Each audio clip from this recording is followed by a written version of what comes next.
കേൾക്കാൻ ആരുമില്ലാത്ത ഒരുത്തന് കാതു കൊടുത്തു എന്ന രീതിയിൽ നീ എന്നെ കേട്ടിരിക്കരുത്. പറയാൻ ആരുമില്ലാതെ വരുമ്പോൾ മാത്രം എന്നോട് സംസാരിക്കരുത്. പകരമാക്കുവാൻ കഴിയുന്ന ഇടങ്ങളിലൊന്നും എന്നെ തിരികെ കയറ്റരുത്. എനിക്ക് മാത്രമായി ഒരിടം നൽകുക.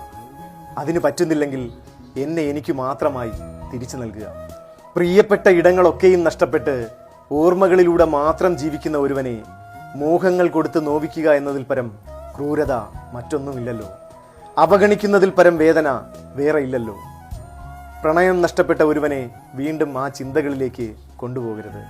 ഒരാണിന്റെ കണ്ണ് നിറയണമെങ്കിൽ അത്രത്തോളം തീവ്രമായ ഒരു കാരണമുണ്ടാകും. ആണുങ്ങൾ അങ്ങനെ ഒറ്റയ്ക്ക് നടക്കുന്നത് വളരെ വിരളമാണ്. കൂട്ടം കൂടിയാണ് അവരെ കാണാറുള്ളത്.